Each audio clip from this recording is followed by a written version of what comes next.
Welcome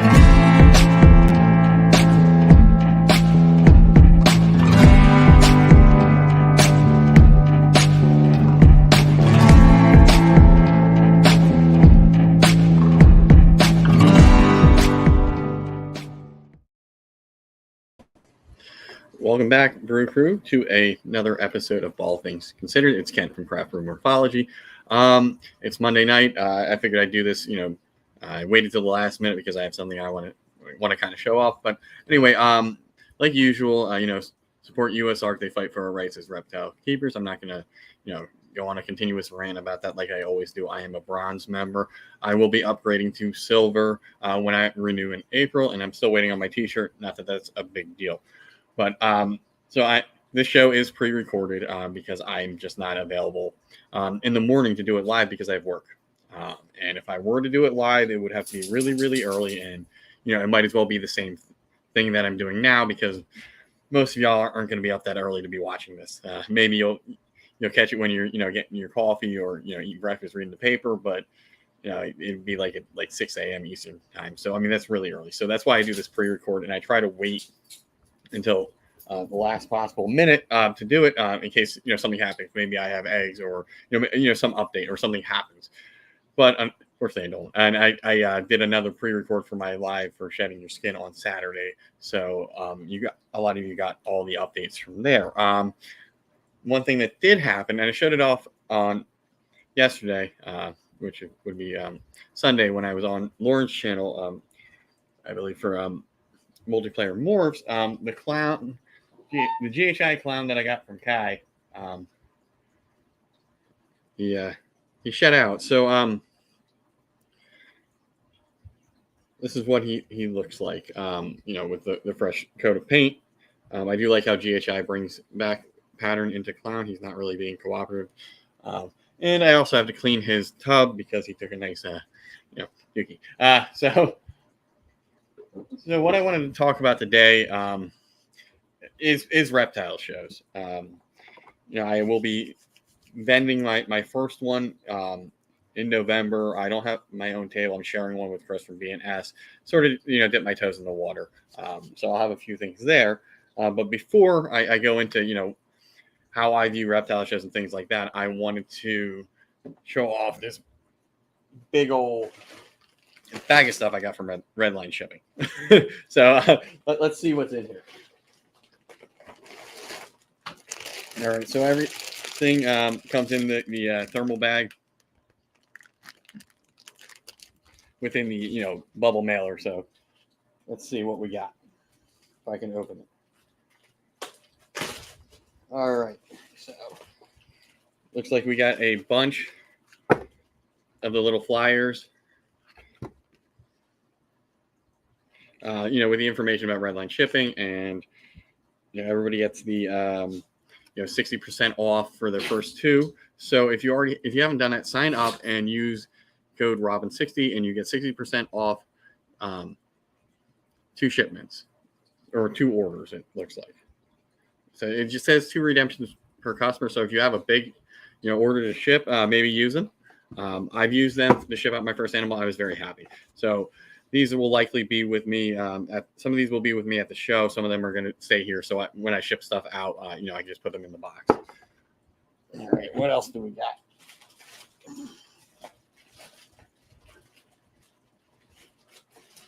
Salamoo. Got a nice little thing for your table at the show. You fold it out, stands up. So that's kind of cool. So that'll probably be, at my table, whenever I'm vending. What else? I know there's a bunch of stickers in here, so I'll just grab them.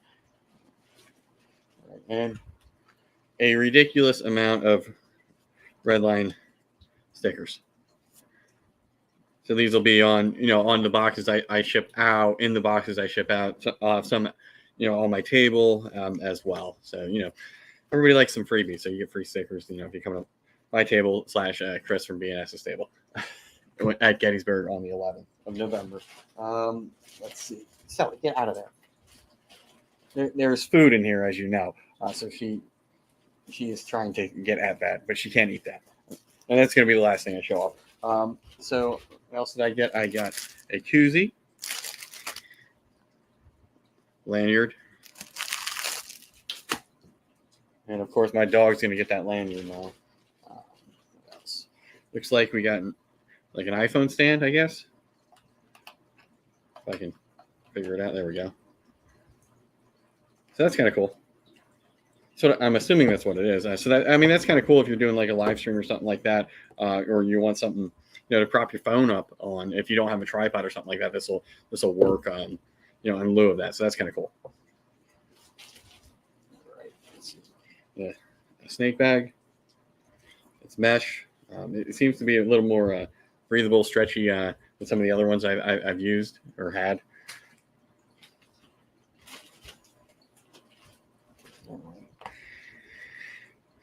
Got the bracelet. Let's see what's in here.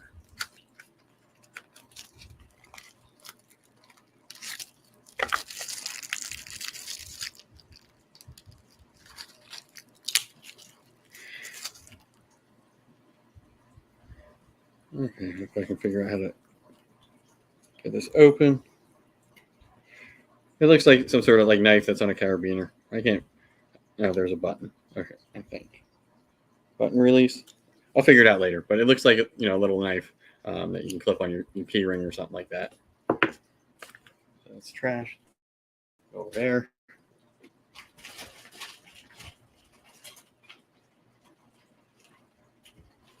Well, of course, I got not one but two back scratchers. I guess I can use both of them simultaneously. So I might give one of these to my buddy, but it's always nice getting the back scratchers. Telescope.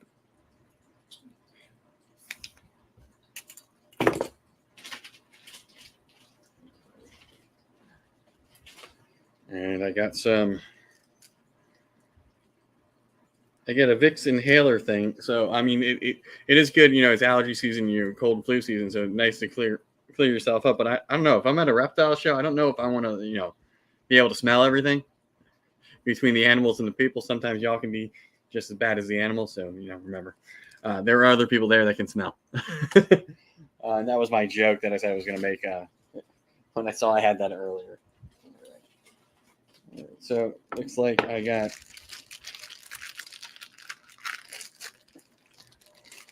some tongs, and then some even better, some nice forceps. So these will help for some of my ones that are a pain, like my blood, or the ones that have a chance to actually tag me during when I'm feeding, so I can get a safe distance away. So this is actually really nice. I was actually going to buy something like this. They do have some that can get pretty close to me if they miss, especially even some of these ball pythons that are bigger. Just be able to get that distance away, so even when they do miss, they don't get me. So that's nice. Let's see. Got the poop scraper blade with plenty of replacements to go with the one I already got when I ordered my heat pack. So that's nice to have another one and some extra blades. I used it over the weekend. They're great. It's really helpful. And let's see what else do I got. It's like there's another scraping device and yet another.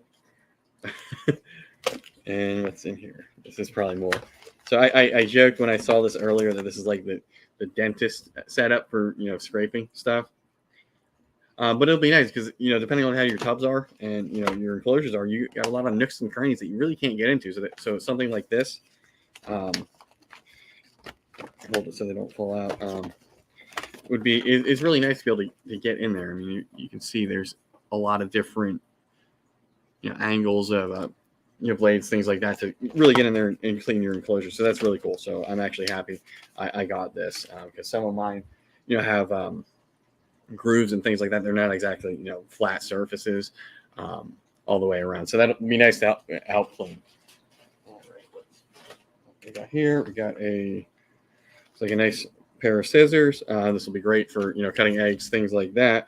Much better than my Fiskars or whatever the heck I was using previously. So these packages are great. I think it's like $36. I had to wait a while because they kept on selling out before I got mine. But they give you a lot of stuff. And if you're vending, they'll give you a lot. They'll give you stickers and like the postcard flyer things, pamphlets that I showed earlier. To put on your table. So he'll likely email you and get some more information about you, to sort of customize what's in your package. So that was nice. So we're almost done here. So of course, you got the Red Line Shipping T-shirt, and wait for it, not slacking on the back. So there's a bunch of various people on here. Let's see. There's NARBC, Morph Market, JD Construction, Reptarium, Vivarium Electronics, Reptichip, the Biodude, Josh's Frog, and Pangea. So I mean, there's a lot of heavy hitters in the industry, on the back of the shirt. So that's kind of cool. I didn't realize that they had shirts with stuff on the back with other vendors and things like that. So that's really cool. I'll be sure to be wearing that at some point later on a live or at a show or a get together. And last but not least, not one but two York peppermint patties. All right, so I apologize if that was a little long, but they do give you a lot of stuff in your bag. So what I want to talk about here is reptile shows, and you get various feedback from some of your smaller ones, some of your bigger ones. For me, going to like a Tinley or a Daytona, your NARBC shows, your big shows that everybody talks about. It's more like a trade convention than it is like a reptile show that you would go to locally for the most part. So I'm not really going to be talking about those because those are more of like at least for me, like it's like vacation destination type of thing. So it's more of I'm networking. I might buy something, but I'm not really intending on buying something. So I mean, those are a different level of show for me. I'm talking more about your local reptile show. For me, there's one up in Scranton I've never been. There's one down in Oaks that's around King of Prussia, Philadelphia area.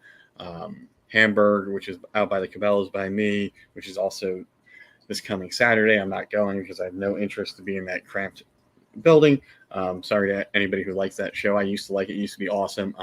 But it got to the point where there's just too many people. And by the time you did your lap, you probably lost whatever you were interested in. You go around to shop prices, things like that.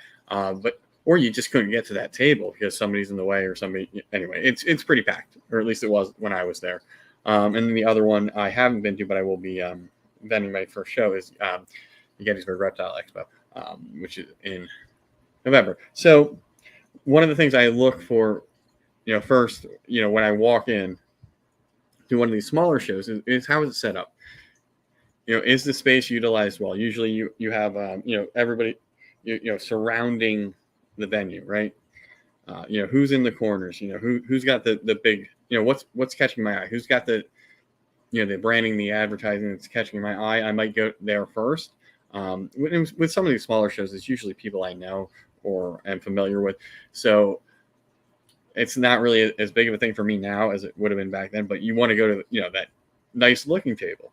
But also there are smaller, breeders that are just getting into it that might not have, maybe they have some nice animals, but they don't have the money to really spend on anything more than just like a tablecloth. So there's nothing really, when you walk into the venue that's going to catch your eye. So that's why I like to do a lap. This is when I have nothing in mind that I want to buy. So I go with, if I have something in mind, I go with a budget. Say I want a pied head ultra. I see what they sell for on Morph Market, right? So I'm expecting a little bit better deal at a show. So I'm budgeting for that. I'm going to spend a certain amount. I'm not going to, that's what I want. I'm not going to get tempted by some other things. So go with a budget. Do a walk around if you can, unless it's something that's really, really unique that might sell out within the first hour of the show, because you don't want to miss out on something if it might be the only thing there of what you're looking for. So you be mindful of that. But generally, like I said, I'll have a budget in mind. I'll have certain animals in mind. Mostly now it's ball python, so I'm not really looking for anything else. So it makes it a lot easier, and I don't really have that impulse, like I did when I was younger and at other shows. Just, oh, I got a spare $20, I'll just grab this. So I try to avoid that. So go with the budget, go with something in mind. Don't stray from that, because it's very easy. You see something that catches your eye, and I feel like I'm rambling, but anyway. So you just scope out the show to begin with. When when you don't have anything in particular in mind, you might just have a budget and say, hey, I want X, Y, Z jeans and a couple ball pythons, something like that. When you don't have something in mind that you really want to get, or you alternatively, if you are on social media and you are following these people, they tend to post what they're going to have at the show, so you can already avoid certain things. So like shipping costs. Say you're going to the show anyway, and a vendor has something you're interested in. You can do a show pre-sale, right? So you buy the animal already, so you've already spent the money. Now you're just going to the show that you were going to anyway, and picking up that animal. So if you don't bring, you bring a certain amount of cash, leave your credit cards, debit cards, all that stuff, in your vehicle. Don't do PayPal or anything like that. You can get out of the show, just enjoying seeing what's there, and pick up your animal. But always have a budget. I like to always bring cash. One, it's easier, and two, it gives me a finite amount. It's like, this is what I've budgeted to spend at a show. So you've done your lab. You see who has the nicer setups. You've seen like everything. So now it's round two. You go back. You're probably going to go to the ones that have the nicer setups, because they tend to have better inventory. But you might also go to a smaller breeder with less extravagant display. It might have the same animal. Maybe it's a better price, maybe it's not. I don't know. But you can also gamble. My forehead is bleeding. Sorry about that. So yeah, I mean, that's my when I'm on the other side of the aisle, or the side of the aisle I've been on, as far as buying at a show. I don't really go to shows. I think the last one I was at was like a year ago at Oaks, where I picked up a snake and a tarantula that wound up dying. I think that was all that I got there. And previously, I think it was before the pandemic, I was at Hamburg and I picked up like a ball python and a sea serpent's rack, or maybe two ball python. I forget. I went to like 2 Hamburg shows, and then the pandemic happened. I sort of stopped going because I could buy online or buy locally from other breeders. So, I mean, usually you're going to get a good deal at a show, better than, off a morph market, or, buying from somebody's Instagram page. But it never hurts to ask. What's the best you can do? Because I know for me, I have stuff that's marked a little bit higher, on my morph market, or even, my price list for, here's what I have these animals available for. But I also have that lower number that, if it's somebody local and I don't have to ship and they're not going to pay for shipping, and it's a show pickup or something like that, there's a number that, all right, yeah, we'll make a deal. Maybe it's $25 less. I mean, it doesn't hurt to ask when it's within reason. I mean, if it's listed for $3,500, don't ask for like $500. That's absurd. But if it's $3,500, maybe $3,000 will get it for you. Because it moves that animal for this person, especially if it's been like languishing on morph market, and some of the higher end stuff like that isn't going to move at a show. But that's an extreme example.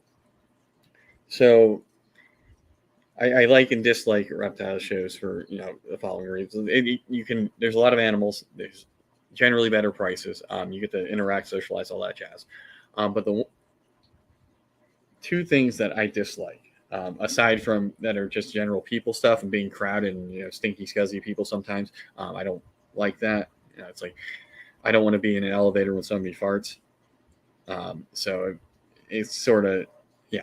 If I can smell somebody over the snake, animal, reptile smell, that's bad. I don't like that. And and if it's packed and we're all in tight quarters, especially in Hammer, I always felt like I had to go in shorts and a t-shirt because it was like hot as hell in there. But so aside from that aspect, these are the people that I avoid, either through a bad experience or just because I don't like a business practice. So some people will, and I don't know how many of these people I've seen at a show, but I've heard, sometimes they're there. They're the people that are buying these collections off of Facebook Market or Facebook, Craigslist. They're buying a lot of stuff, not for just to resell. So I mean, they're the flippers, right? So they'll buy something. They can't really tell you much about it other than the genetics and whatever the person before that they bought it from told them. it's not something that they produce. Usually if they can throw in, a big name breeder. I mean, sometimes it is from that breeder, but um, that might entice you on the spot. Like, oh, this is a, high, an orange dream, something from Ozzy, and it may or may not be. You don't know. I mean, if it's something higher end, I'd ask. You know, I would refrain from buying that stuff.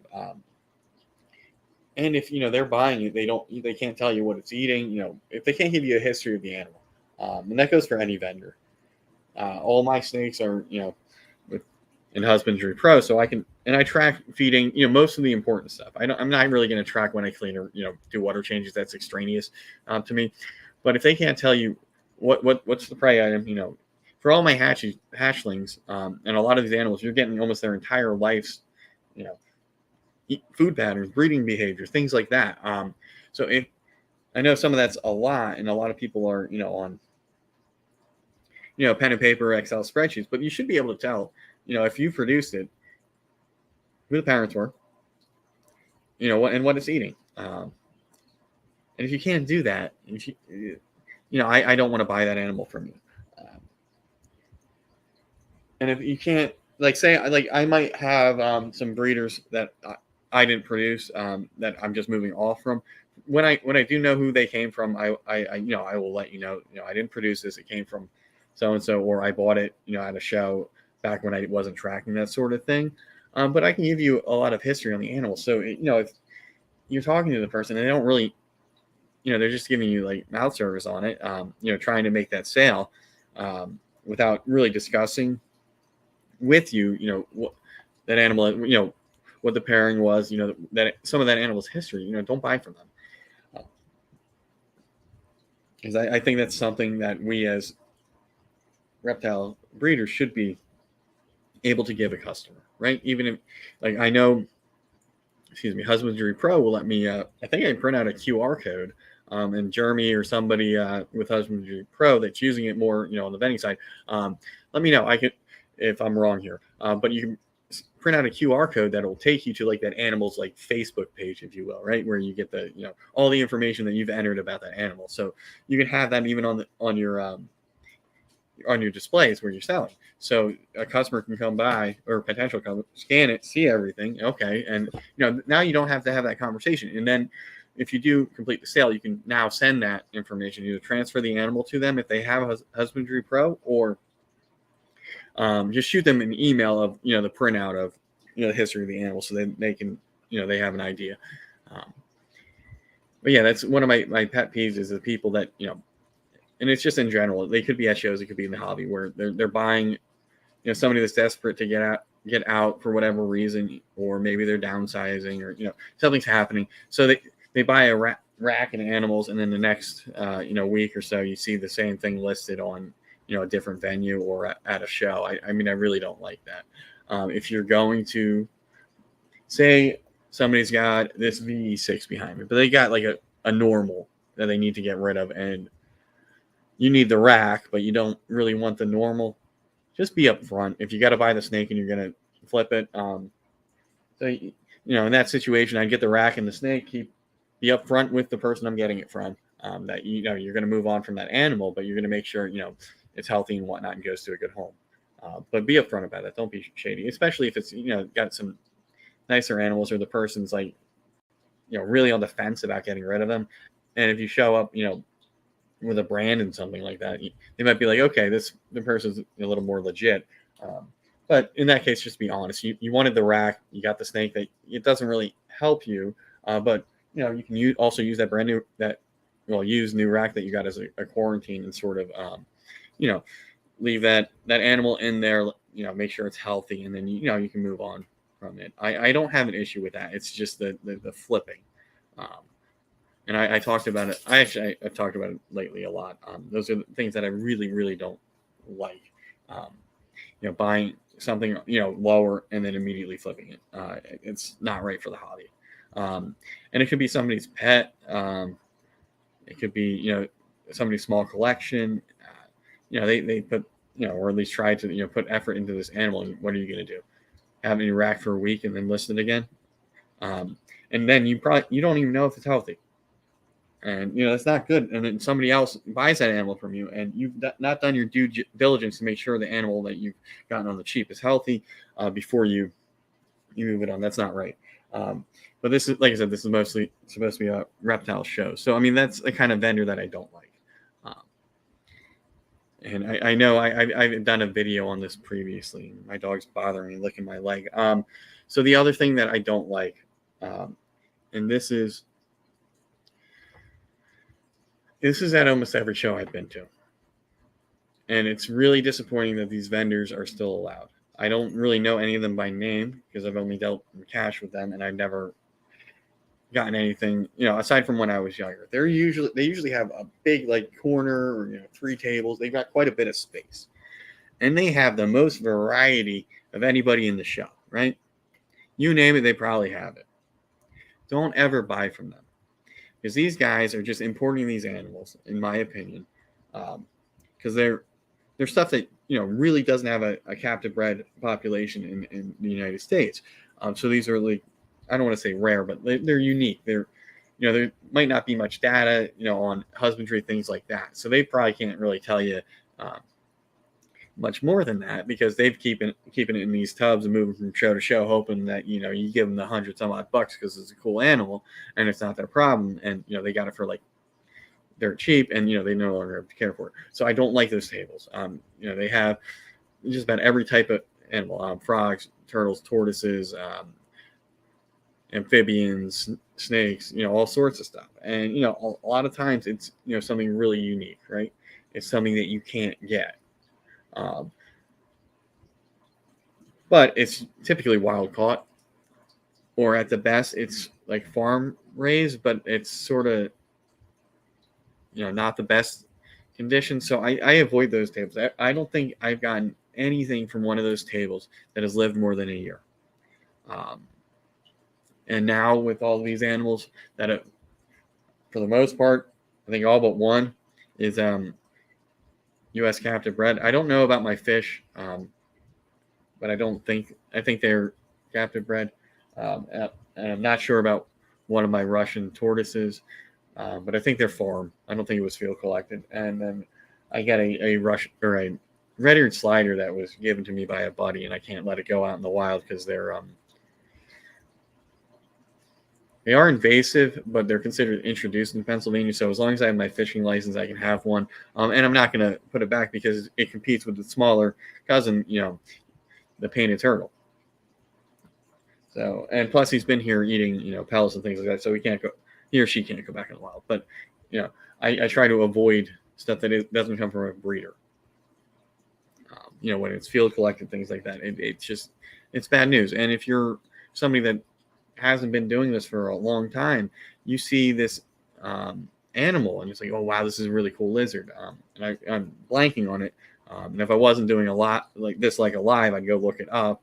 But there is I think it's a horned lizard, right? It eats fire ants, I believe, or ants, something like that. So it's a really cool looking lizard with a really specific diet and husbandry requirements that, that seller may or may not, inform you of. But, it's things like that where it's like, I don't like seeing that, where it's like, you're just so eager to get a sale and you don't, it's all about money. It's not about the animals. For me here, it's about the animals. I've held on to stuff that I probably could have listed for a lot longer to make sure, it was healthy. I had a couple of things that I was assist feeding. And I wanted to make sure that they were eating multiple meals on their own. And of course, they're a lot smaller than they should be, but that's because, when you spend the first quarter of your life not really eating, you're not going to grow like your clutch mates.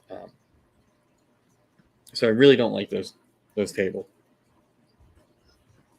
And I call them the import tables, and chances are they've got some animals there that are on the verge of death, and they seem to have like no shame.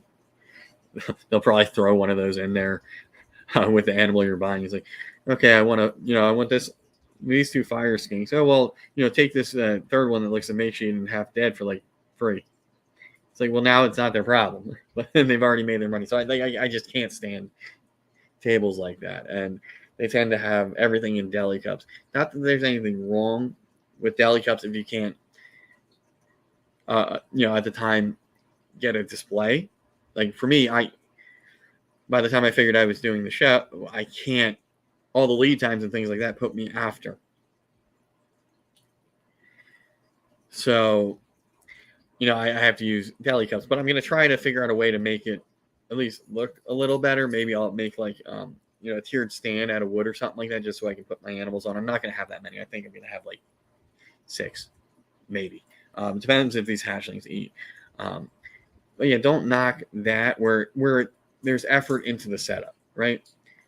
Or you have, one of those slanted things where you place the deli cups in. I mean, that's effort. And I'm talking about just deli cups, just strewn about the table, all different species, not really a knowledge of the animals themselves. As far as the long-term care, they just got these in because they were cool, part of a deal, and trying to move them as quickly as possible. I really do not like these import tables. Now, there could be a breeder that just happens to work with multiple species, and that's fine.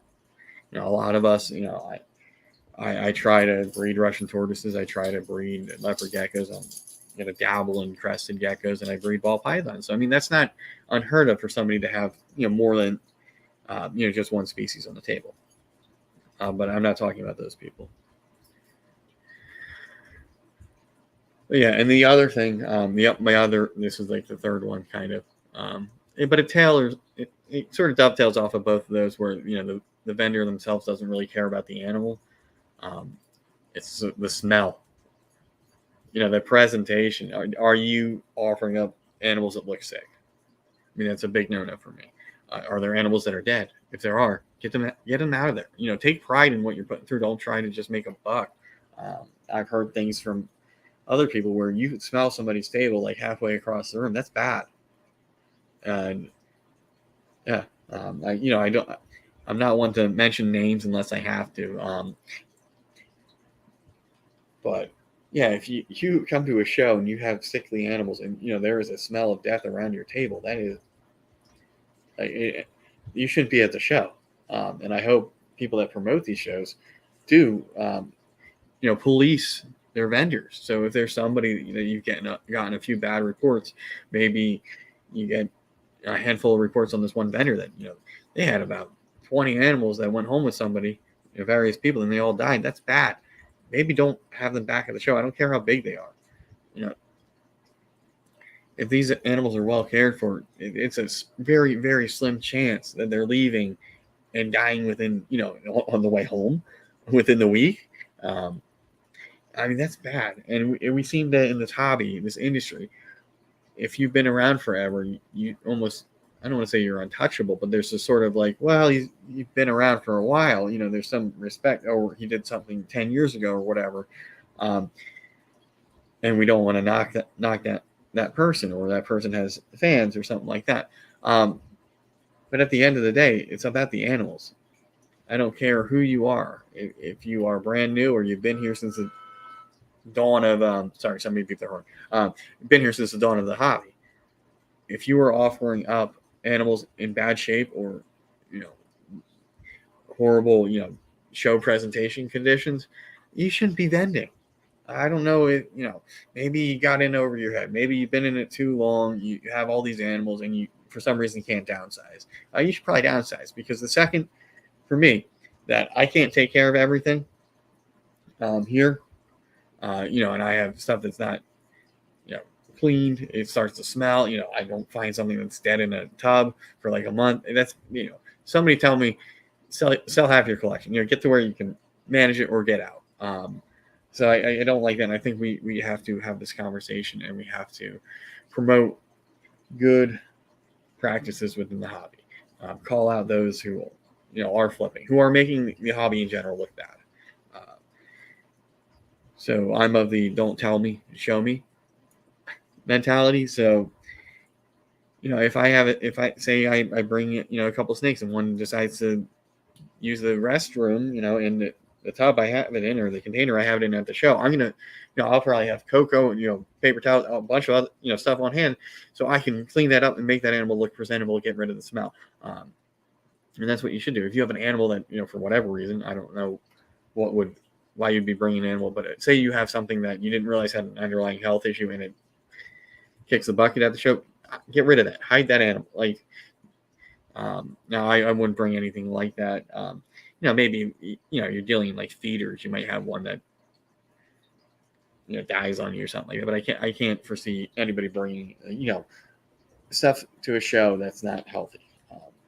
And I don't want to get to the point where there's vet checks and all sorts of, other restrictions on us. So if we just put our best foot forward and, show everybody, the rest of the world, that we aren't these weirdos, everything's nice and clean. We're knowledgeable. We're not just in it for a profit. I mean, yeah, that's nice, but at the end of the day, it's the animals. So there's a lot of stuff going on. I'm not one for drama, but those are certain things that I do not like about the hobby. And I'll probably do another one of these on like Facebook and Reddit that'll probably piss people off. But I've read a lot of stuff and a lot of misinformation and overreaction on a lot of things. Now, sometimes people ask me for advice, information. If I don't know or I'm not comfortable, I'll say I don't know. I'm not the one to ask. I've had people ask me to describe certain genetics, and if I have them and I can, I do. If not, I will send them somewhere else to somebody that knows better than me. I am more than willing to admit I am wrong about something. When it comes to these animals, did I have but there are certain gray areas, right? Racks v tubs and terrariums. What kind of substrate we use. A lot of that stuff doesn't matter, and don't get on your pedestal about that crap because it's stupid, and I hate that drama. It's like you want to come at me for having these rack systems for an animal that lives underground most of its life.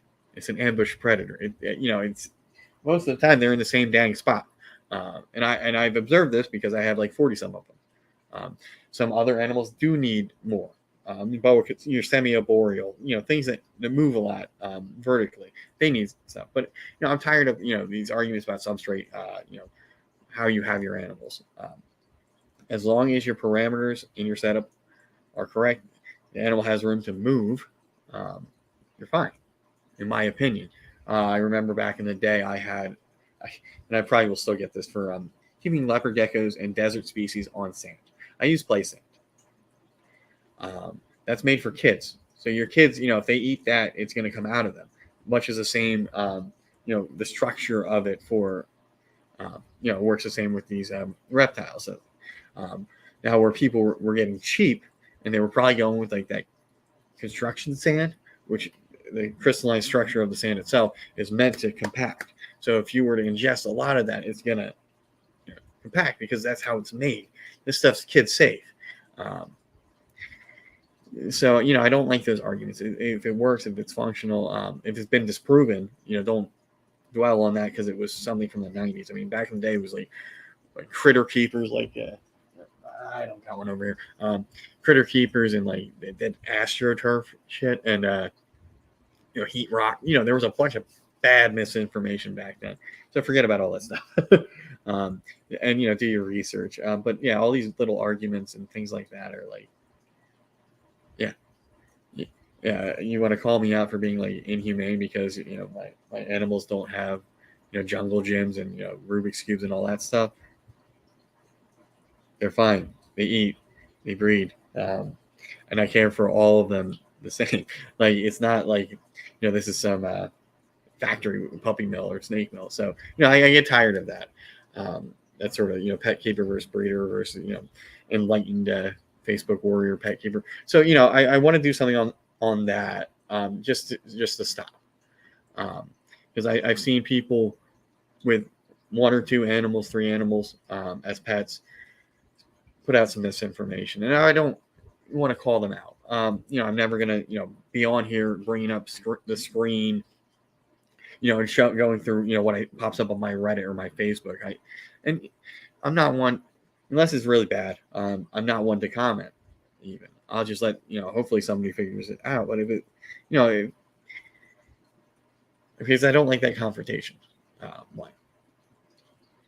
And if you are one of those people that's going to comment and provide information to people that are maybe getting bad information, maybe you're correcting somebody, do it in the most polite way possible. Don't be argumentative. And I know that's really hard to do in this world. but there are some things that are just wrong or outdated, and it's okay to be wrong. um, and I just think we need to get to the point where we're all working together, because we're in a niche hobby. There aren't many of us. So if we have a lot of bad actors that make the news, and we're infighting amongst each other, I mean, I don't want to see this end. I don't want to see. I live in Pennsylvania. We have very, very good regulations regarding reptiles. I don't want to see them crack down because a couple of you were ignorant, and got species that you couldn't handle, species that you probably shouldn't have as a individual keeper without the proper space, resources, things like that. So do your best. If don't buy something, just because you see it at a reptile show. I can go to a reptile show and buy an American alligator. I shouldn't be able to do that. But if I am able to provide for that animal and I have the education to care for it, I don't have an issue. But if you're going to a show to buy something like that just for clout or something like that, don't. You're already wrong. Same with big snakes. They get big. And if it's just you, that's dangerous. That's one of the reasons why I don't have big snakes. I love them. I would love to have a retake, but it's just me here. And one mistake, I'm not here. Same with venomous. So things like that. It's like people get in over their heads because it's a cool animal, or there's that wow factor, that big factor, that danger factor. Don't. I'm tired of the news stories. I want the good ones, right? I want to read about one of you that does the educational things, going out in the community. I want to see that on the Sunday paper, not Florida man or PA man and insert alligator or venomous, whatever. I don't want to see that. But anyway, I'm gonna wrap it up. It's been mostly a rant, but those were the things that I look out for that I don't like, that are going on in the hobby at reptile shows, things like that. So I'm gonna try to do this one a little more. I'm gonna try, I want to keep it positive, but I feel like there are certain things that I have to address that should be talked about. And this is purely me ranting, right? So I'm not. If you are one of the people that I've discussed, I'm not directly attacking you personally. I'm just saying these are things that I don't like, or these are things that I believe, in my opinion, that we need to work on. So I mean, there should, I'm doing this, on a Tuesday morning, just speaking my mind on, sort of letting it flow about my reptile show experiences, what I like and dislike, and maybe an idea for a topic for next week. And then this has probably been one of the longest ones of these that I've done. So I think I do want to go over that different tiers of social media interaction. And I'm not going to bring up, like I said, I'm not going to bring up the screen and go through and point people out. I'm not going to do that. I'm not about that. I'm just going to discuss things that I see that I don't like, and a lot of it has to deal with Dunning-Kruger. If you know what that is, it's essentially you take psychology 101 and believe you're like a psychologist. So it's minimal knowledge, but you talk about it like you're an expert, and I'm by no means an expert. I've only been breeding ball pythons for 2 years, so I'm still learning a lot. So if I'm wrong in anything I'm saying, please correct me in the comments. I want to learn, and I want to strive to be better each year, and learn more and grow keeping these animals. So, I mean, be open to change, be open to things like that. Anyway, I feel like I've ran it on long enough because I'm going on 45 minutes, and it's almost supper time for me. But you're watching this tomorrow morning. And if you stuck around this whole time, thank you very much. Remember to like, share, subscribe. I am hosting the Reptile World Order Show on Thursday. That's with Ken from LMK Reptiles, Stan from Sea of Serpents, Justin and Alex from Pressure Pythons, and I think Jay from Greenline Morphs will be there. I'm not sure. But that's usually and Nick from 666 Serpents. Usually it's some group of those. But anyway, I'm hosting it this week on my channel, so that's Thursday at 9 p.m. Eastern Standard Time. Hopefully it's more reptile related. It can kind of get weird, so parental advisory is definitely advised. and I'm probably not going to get monetized on that one. But anyway, thanks for tuning in, and I will see you next time.